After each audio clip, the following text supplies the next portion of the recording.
Olá, sejam bem-vindos ao Depois da Aula, nosso programa de discussões depois da aula. Hoje vamos falar sobre os desafios do cinema nacional. E para isso, convidamos a professora Isabela Goulart. Ela é doutora e mestre em processos audiovisuais, professora e coordenadora adjunta aqui na Escola de Comunicação da FMU FIAM-FAAM. Vamos falar também com o professor Bruno Casalotti. Ele é bacharel em Ciências Sociais pela USP, é mestre em Sociologia e também doutorando em Ciências Sociais pela Unicamp. Além disso, o Bruno Casalotti é professor no Centro Universitário FMU FIAM-FAAM. Professor Bruno, professora Isabela, muito obrigada por aceitarem nosso convite e virem aqui. Olha, gente, eu não tenho nem roupa para falar com esse pessoal. Bem-vindos. Eu que agradeço. Eu que agradeço o convite. Vai ser um prazer a gente ter essa conversa aqui sobre cinema brasileiro. O prazer é todo nosso. Então, vamos começar. Eu começo falando os hábitos culturais brasileiros, que a gente sabe que não é muito voltado para o cinema nacional. Uma pesquisa realizada pelo Itaú Cultural e Datafolha apontou que nas cidades do interior do Nordeste, na região metropolitana de São Paulo e entre os homens, a taxa de quem nunca assistiu filmes nacionais no cinema é muito maior. Então, professora, a que você atribui essa rejeição ao cinema nacional?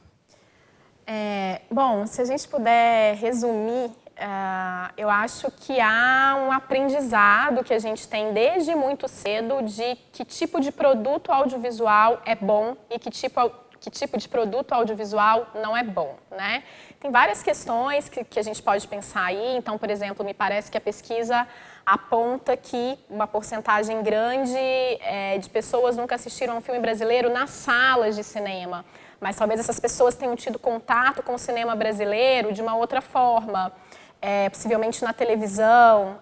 Mas, sem dúvida, a gente pode falar que há mais de 100 anos a gente tem um domínio no nosso mercado de cinema do produto estrangeiro. No início do século XX, nas primeiras décadas do século XX, a gente consumia muito cinema europeu. E aí, a partir de meados da década de 10, principalmente a partir da década de 20, a gente vai ter um domínio definitivo do cinema de Hollywood, do cinema norte-americano, como a gente tem até hoje, né? É muito comum a gente ouvir as pessoas falando, olha, eu não gosto de cinema brasileiro porque o cinema brasileiro é ruim, e tentando apontar algum critério técnico ali relacionado à fotografia, relacionado à direção, relacionado à pós-produção, à atuação, para dizer, bom, eu não assisto porque é ruim. E se a gente está vivendo num país em que a gente tem um domínio desse produto hollywoodiano do nosso mercado há mais de um século, quer dizer que a gente que está aqui conversando e quem está aí assistindo foi criado numa cultura audiovisual em que consumiu, teve mais acesso a esse tipo de produto desde que nasceu, né? Então, a gente aprende a ler o audiovisual de acordo com essa cartilha, de acordo com essa receita de bolo do cinema norte-americano.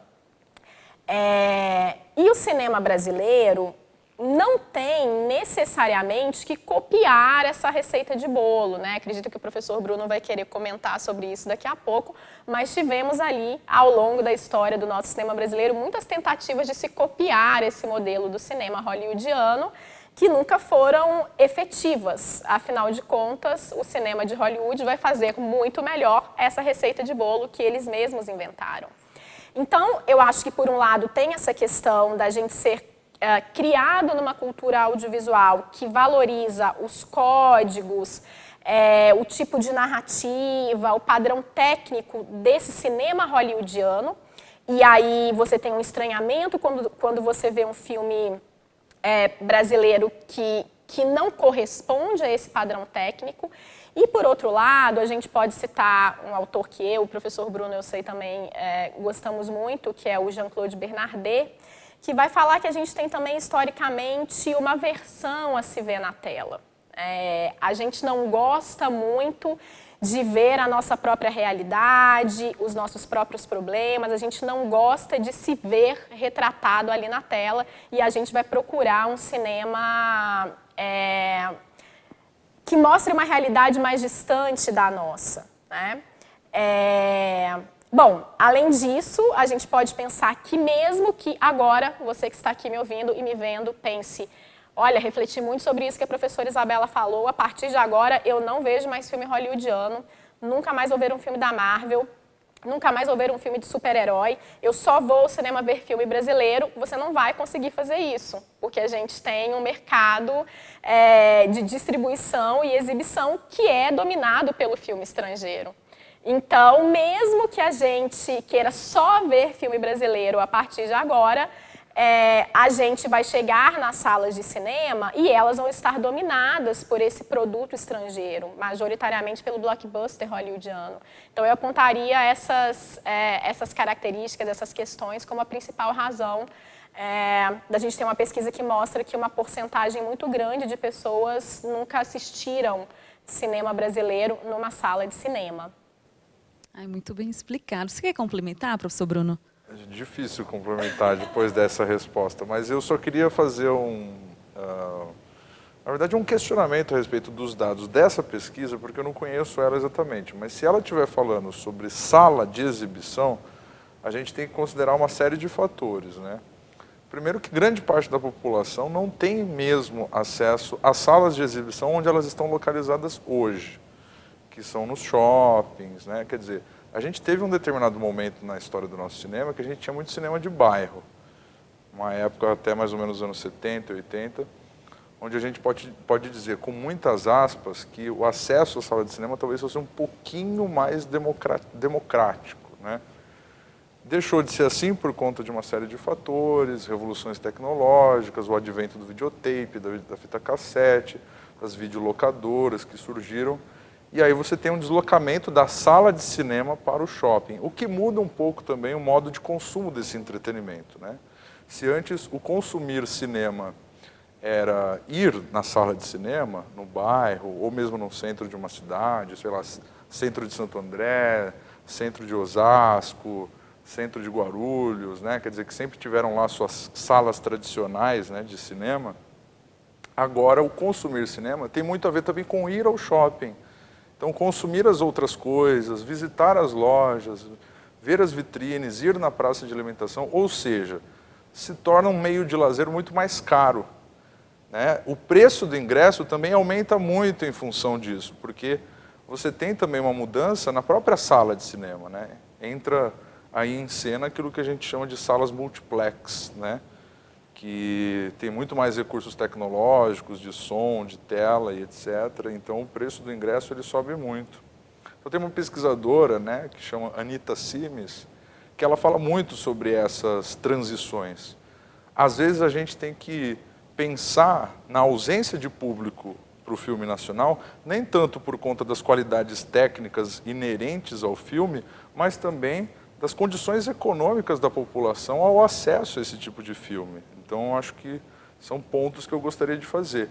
Agora, um outro ponto que eu gostaria de colocar é que não consumir filmes brasileiros não significa não consumir audiovisual no Brasil. Porque, na verdade, a gente produz muito audiovisual. A gente tem uma indústria muito grande. E a gente tem um tipo de produção que é muito própria da nossa indústria, que são as telenovelas, né? A gente sabe que, historicamente, houve uma migração, inclusive de vários técnicos, profissionais, diretores, atores, etc., que começam a carreira no cinema e que depois vão trabalhar com a telenovela, levando um pouco desse background, desse conhecimento para o fazer vídeo, para o fazer audiovisual na televisão. De maneira que a telenovela brasileira, ela incorpora várias características, né, do cinema, da linguagem cinematográfica. Então, acho que a gente tem que fazer essas pontuações, né? Vocês até me lembraram que eu fui ao cinema a primeira vez aos 24 anos, que eu sou de uma zona rural lá do norte de Minas, e lá não tinha. Então, um projeto levou, inclusive, cinema brasileiro, levou um filme brasileiro para lá. Então, esse foi o meu primeiro acesso. Então, também não é só porque a gente despreza, né? Sim. Neste caso, é a falta de acesso mesmo. Sim. Agora, professor Bruno, as dificuldades enfrentadas pelos próprios realizadores brasileiros na comercialização de seus filmes também pode ser um ofensor à apreciação dos filmes nacionais? O que você acha necessário ser realizado, um incentivo para que isso também decole? Eu concordo com isso, sim. Eu acho que o nosso mercado de distribuição de filmes, ele tende a preferir as produções estrangeiras. Porque sabe que já tem um público formado, uma audiência estabelecida. Às vezes você circular um produto nacional envolve todo um esforço de mobilização de recursos para você criar uma demanda, né? E às vezes é arriscado você criar uma demanda. A gente sabe que o nosso mercado, ele costuma jogar ali onde é mais seguro, né? Criar uma demanda pode representar um risco que muitos investidores, patrocinadores não estão dispostos a correr, né? Então existe essa barreira que, enfim, ela é proveniente das próprias leis de mercado, vamos dizer assim, que são as leis de oferta e demanda, né? Mas é possível romper com isso. É possível você pensar em saídas estratégicas integradas e sistêmicas para que isso seja driblado pelos nossos realizadores, né? Eu entendo que políticas culturais são a saída, né? São a única saída. Eu entendo que a intervenção do Estado ela é muito importante nesse sentido e vejo a intervenção do Estado como algo que não é contraditório com o livre mercado, com o capitalismo, com as cadeias globais de valor, com os ciclos de acumulação de capital no audiovisual. Acho que mesmo nas indústrias mais avançadas de audiovisual que a gente tem no mundo inteiro, inclusive nos Estados Unidos, na Europa, no Canadá, etc., você tem intervenções do Estado que podem se dar através de vários meios, né? Não só no incentivo direto, no fomento direto, mas às vezes na isenção fiscal, né? Na tributação sobre a evasão de divisas, que são mecanismos clássicos da nossa intervenção estatal brasileira nesse mercado, né? O que falta, talvez, e talvez esse seja o passo que deva ser dado adiante, é fazer com que tudo isso faça parte de uma grande política cultural integrada, né? Porque muitas dessas mediações, ações, elas foram muito pontuais, né? E ainda que tenham gerado resultados, né, eu acho que faltou elas estarem integradas com outras ações, né, mais amplas, vamos dizer assim. Digamos que você, com a sua resposta, você deu a solução geral. E agora você vai dar soluções específicas. Porque a próxima pergunta é: quais políticas, na sua opinião, poderiam ser aplicadas para incentivar a valorização do cinema brasileiro? Então, pega o que o professor diz. Eu acho que é uma pergunta que está, né, ela tá junto da pergunta anterior, né?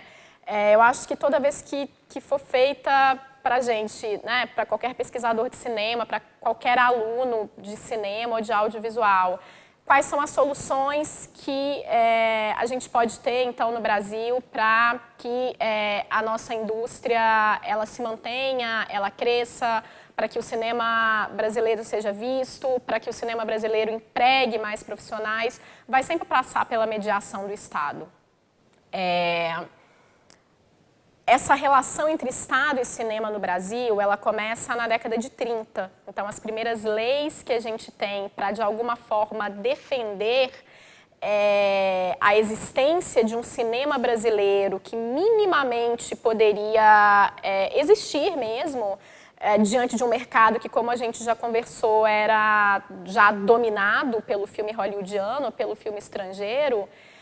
Então, ela começa na década de 30. Na década de 20, quando a gente já tinha uma produção efetiva de cinema no Brasil, a gente tem um momento que a gente chama de ciclos regionais, então, inclusive, uma produção que não era só nesse eixo Rio-São Paulo, uma produção que vai acontecer no Recife, uma produção que vai acontecer no interior de Minas, em Cataguases, um dos polos de produção mais importantes que a gente vai ter na década de 20, né, o ciclo de Cataguases com Humberto Mauro. Desde esse período, o nosso grande entrave ao cinema brasileiro era a distribuição e a exibição.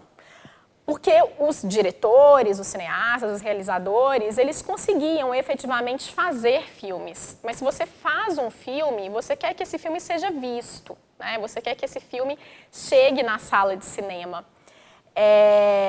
E a gente não tinha nenhum tipo de política pública, a gente não tinha nenhum tipo de garantia por parte do Estado para que esses filmes pudessem ser vistos, para que esses filmes pudessem ser distribuídos. Então, o que acontecia muitas vezes é que o próprio realizador pagava para o dono da sala de exibição para que esse filme fosse exibido, ou seja, a possibilidade de se lucrar, de ser um empresário do cinema brasileiro naquele momento era quase nula, né? E aí você vai ter, principalmente a partir da década seguinte, figuras muito importantes como Adhemar Gonzaga, que foi crítico de cinema, foi o fundador do primeiro estúdio que a gente teve no Brasil, que é a Cinédia, brigando efetivamente por isso, dizendo, olha, a gente quer ter uma burguesia de cinema no Brasil, assim como existe nos Estados Unidos, assim como vai existir em outros países. A gente quer fazer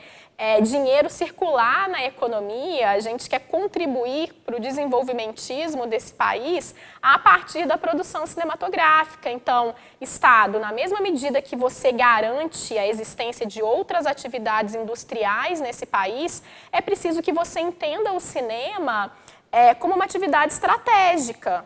E é preciso que você garanta a existência dessa atividade aqui no Brasil, né? E isso vai passar por muitas transformações ao longo das décadas, né? A gente pode aí destacar a existência da Ancine a partir do início dos anos 2000, né? Que é a nossa agência reguladora, que vai não só fomentar, mas regular tudo em relação ao audiovisual no Brasil. Que, bom, espero que todos os alunos aí da área de audiovisual estejam acompanhando os ataques que a Ancine vem sofrendo, né? Então, a gente está num período muito complicado, muito instável de não saber o que vai ser o futuro do audiovisual. E eu acho que a garantia da existência da atividade cinematográfica no Brasil, sem dúvida, vai ter que passar por um fortalecimento da Ancine. E eu gosto muito de pensar também que a gente poderia ter film commissions mais fortes aqui no nosso país, como a gente vai ter em outros lugares do mundo, inclusive em países muito menores do que o Brasil, como a Lapônia, que tem uma film commission muito mais ativa do que a gente tem aqui no Brasil. Então, a gente tem a Rio Film Commission, no Rio de Janeiro, a gente tem a São Paulo Film Commission, né, aqui em São Paulo, que é a mais atuante, mas as Film Commission, elas vão fazer um pouco isso que o professor Bruno estava trazendo. Então, uma série de facilidades, uma série de incentivos para que sejam feitas gravações, sejam feitas filmagens aqui no nosso país, e que, a partir disso, os nossos profissionais sejam vistos e que, a partir disso, circule dinheiro no nosso mercado audiovisual, postos de trabalho sejam criados. Então, acho que eu acrescentaria isso, assim, um fortalecimento da Ancine e uma defesa, uma conscientização maior do papel que as Film Commissions podem ter no mercado audiovisual local. Certo, professora. No início da nossa entrevista, você falou que, ainda que o brasileiro quisesse consumir apenas filme nacional no cinema, isso seria impossível porque as salas de cinema também não trazem isso. E agora a gente vai falar sobre a cota das telas. No último mês, aliás, a Comissão de Cultura da Câmara retomou o debate sobre espaços para filmes nacionais no cinema, que é a chamada cota das telas, né? Professor Bruno, qual a sua opinião a respeito? A política de cota de tela é uma coisa que existe no Brasil há algum tempo já. Desde a criação do Instituto Nacional de Cinema, que é uma espécie de avô da Ancine, vamos dizer assim, você tinha já uma política de garantir uma demanda nas salas de exibição para o produto nacional. Eu entendo que essa garantia de demanda era super importante, mas ela tem que levar em consideração as novas mídias e os novos lugares de circulação dos bens audiovisuais. Então, está em discussão agora algumas mudanças na lei do SEAC, né, a lei do Serviço de Acesso Condicionado, que antigamente era chamada de lei da TV paga. E está se discutindo incluir na lei do SEAC uma cota, assim como existe para a TV por assinatura, porque tem cota para a TV por assinatura, só que para o streaming, para as plataformas de streaming. Então, eu vejo isso como algo a ser discutido, né? Quais são os critérios, como que isso vai ser estabelecido, como que isso vai gerar rendimentos, que tipo de produtoras que seriam beneficiadas, tudo isso tem que ser discutido, né?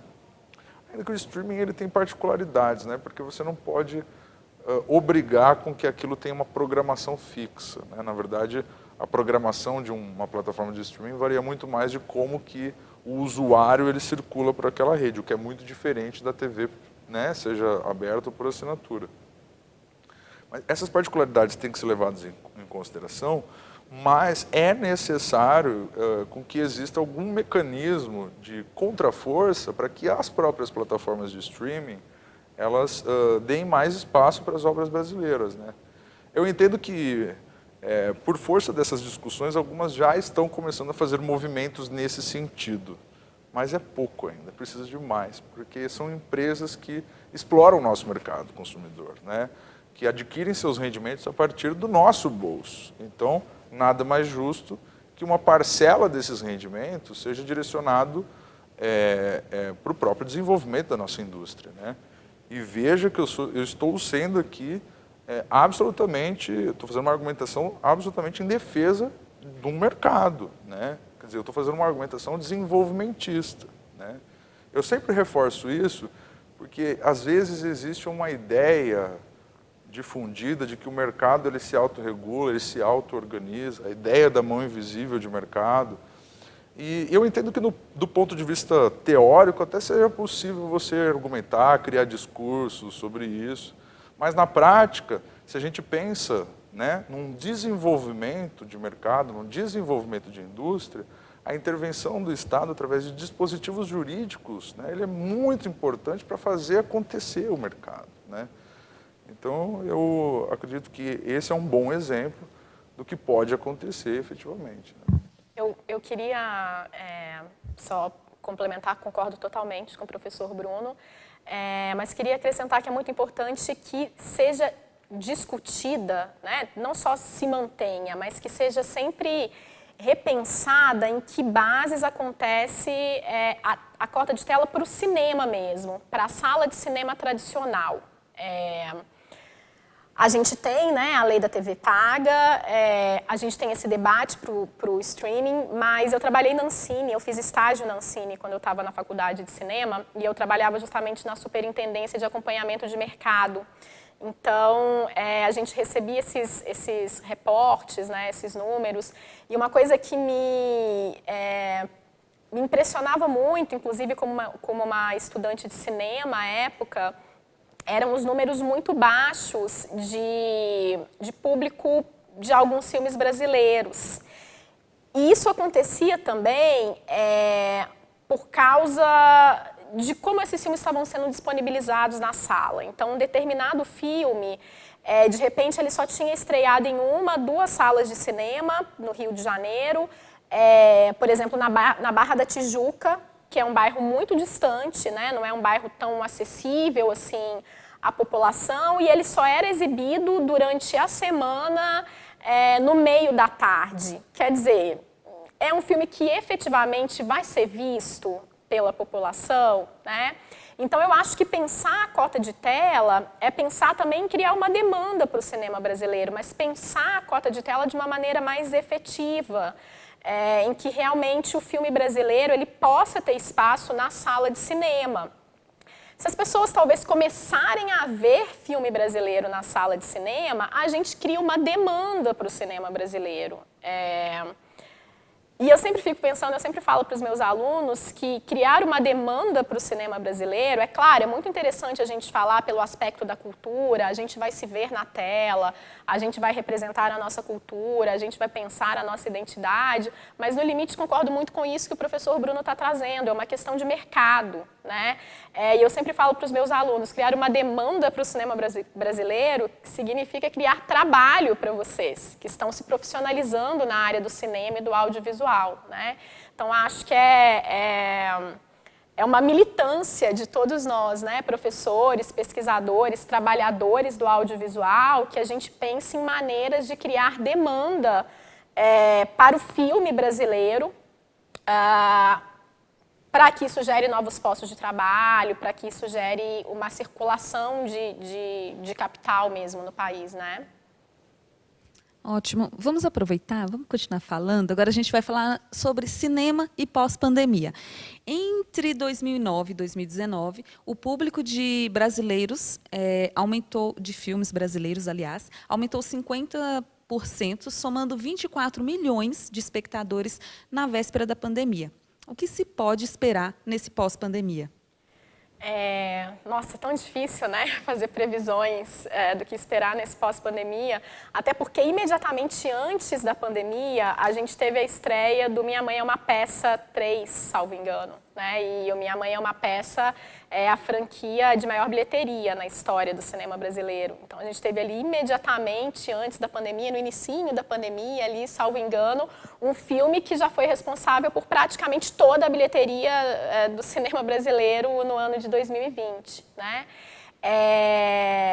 Bom, eu acho que o que a gente pode esperar do cinema brasileiro pós-pandemia, isso não tem a ver só com a pandemia, mas com o que a gente tinha comentado antes, de um ataque sistemático ao cinema e ao audiovisual que a gente está vivendo no Brasil agora, né?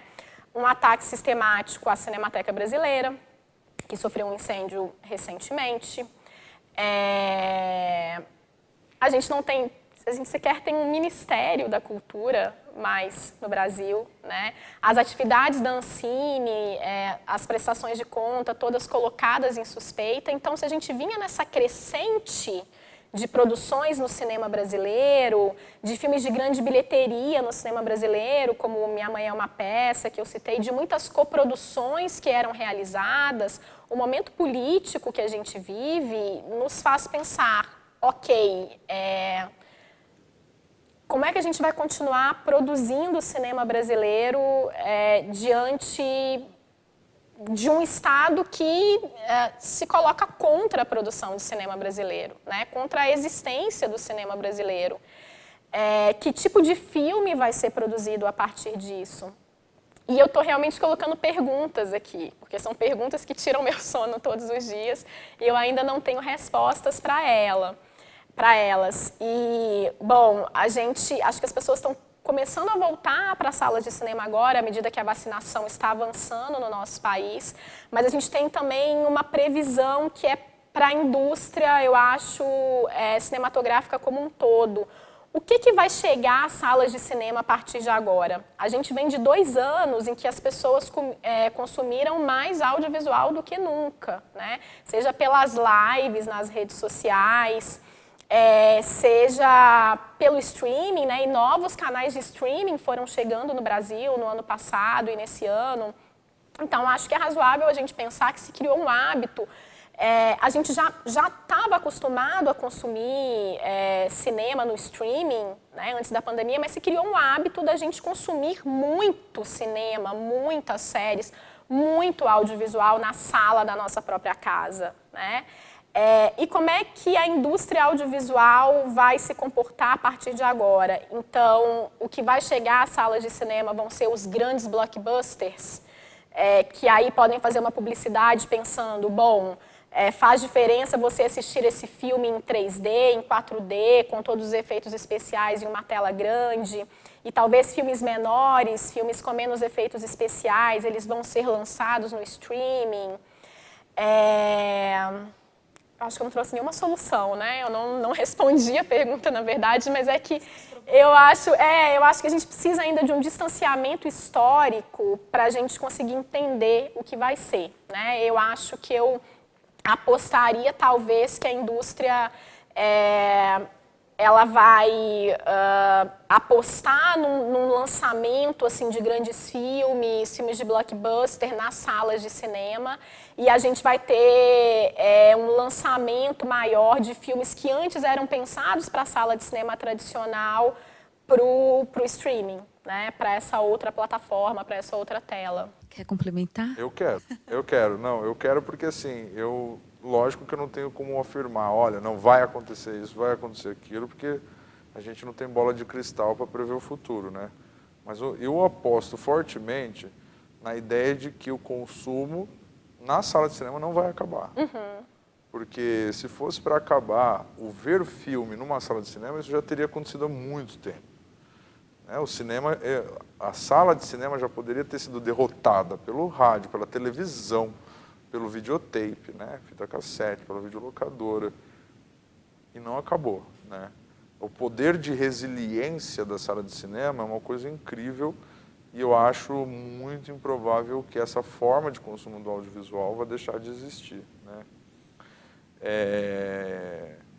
Eu vejo algumas possibilidades, assim, eu vejo que a integração entre a sala de exibição e a plataforma de streaming, ela vai ficar uma coisa cada vez maior, assim, né? Eu imagino que isso vai ficar maior.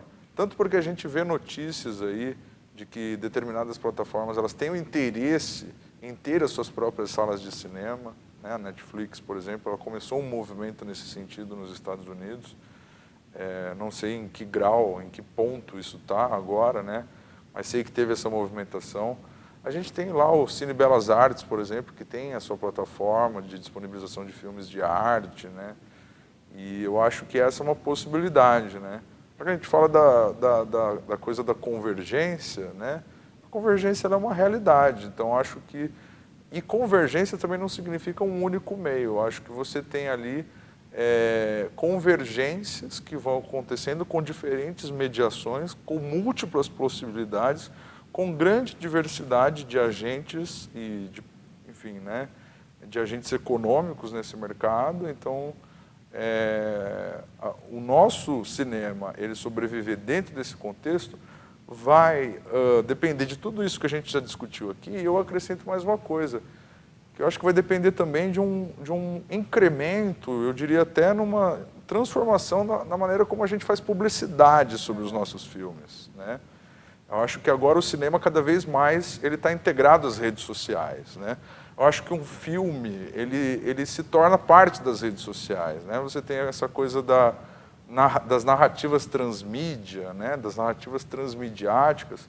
Acho que cada vez mais o espectador ele quer participar do filme também, né? Então, se você tem, por exemplo, um jovem cineasta que é aspirante a ser um diretor de produções mais comerciais, ter lá a sua renda a partir disso, ele vai ter que pensar invariavelmente em colocar a obra dele para circular nas redes sociais, para a obra dele ter uma página no Instagram, onde ele vai dialogar com o público espectador dele e ele vai disseminar aquela mensagem através de Instagram, Facebook, Twitter, podcast.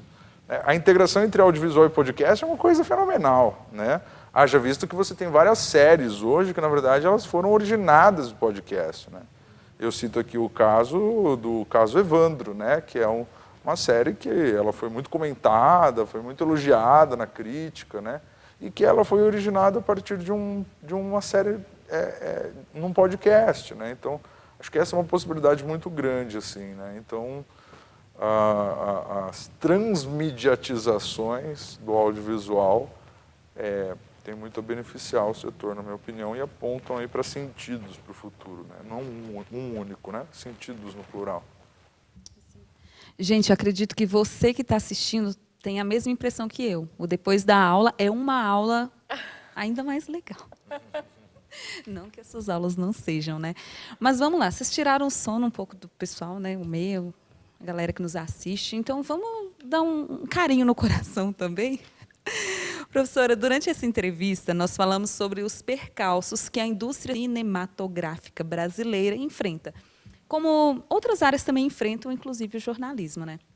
Ainda assim, há de se esperar que dias melhores venham. Aos alunos que nos assistem, a mim também, quais palavras de incentivo você deixa?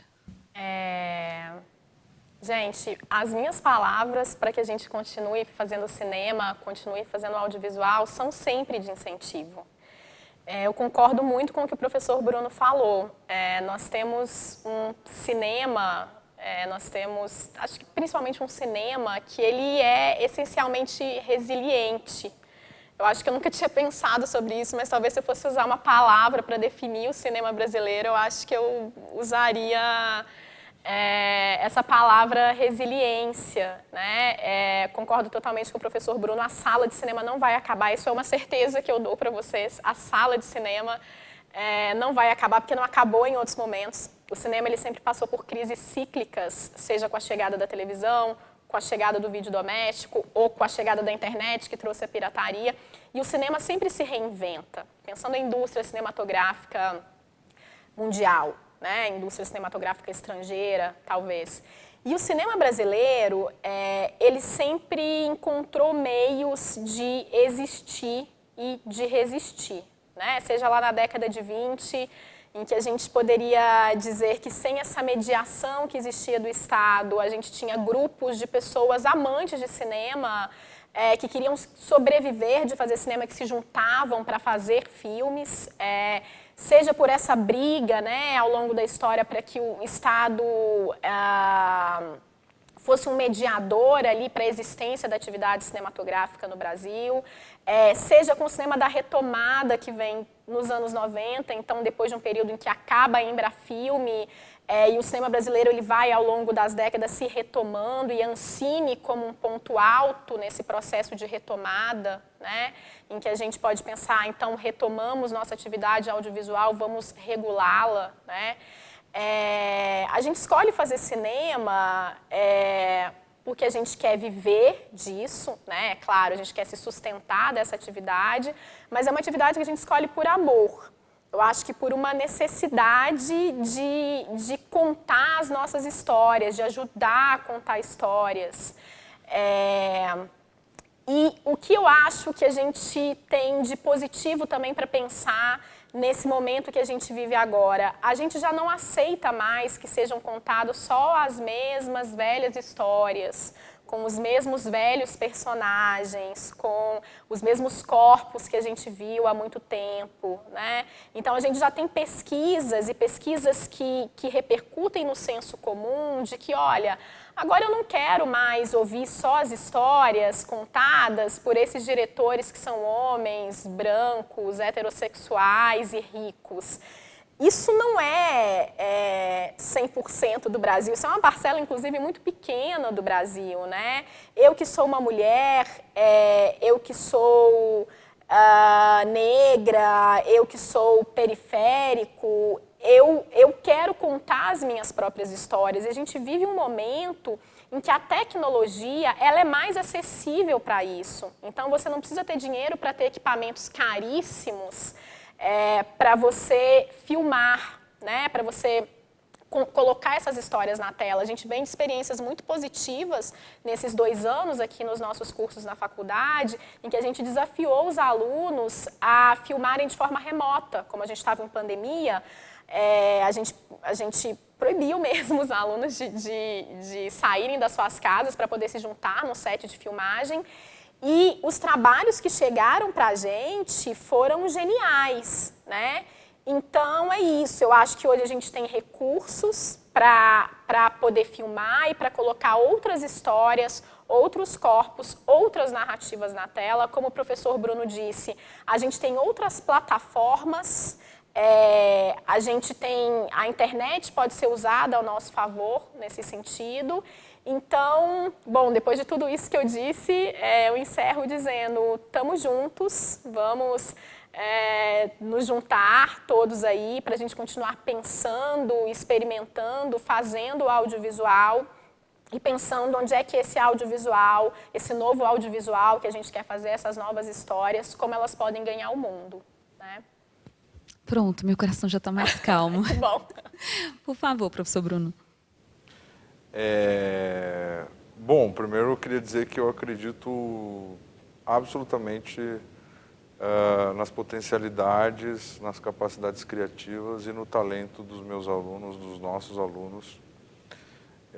Eu fico emocionado a cada semestre quando eu recebo os trabalhos, né, das disciplinas que eu ministro.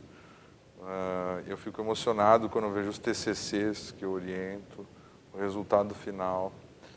Porque eu vejo que a juventude brasileira ela tem uma capacidade de criar, se reinventar de ter ideias até meio malucas, assim, que eu olho e falo assim, não, mas de onde que ele tirou isso, assim, sabe? Que ideia genial. E eu acho que, em termos de criatividade, de processo criativo, nós já temos uma mão de obra e uma força de trabalho em potencial que está pronta para trabalhar, que está pronta para pegar, sabe, nas ferramentas do seu trabalho e produzir muito, e produzir coisa muito boa, né? O que é necessário nesse momento é essa galera entender que a gente precisa lutar pelas condições dignas de trabalho e de mercado, né? É isso que a gente precisa entender, né? Que talvez seja esse o desafio, não só do mercado de trabalho em audiovisual, mas do trabalho como um todo, né? Quer dizer, o que vem no pós-pandemia? No pós-pandemia vem a luta por um trabalho bom, um trabalho bem remunerado, por um trabalho com direitos. O trabalho em audiovisual, assim como, enfim, né, em outros segmentos da cultura e da comunicação, ele tem um forte apelo artístico. Muitas vezes as pessoas esquecem que ele é um trabalho por conta dos discursos que tem em volta desse apelo artístico.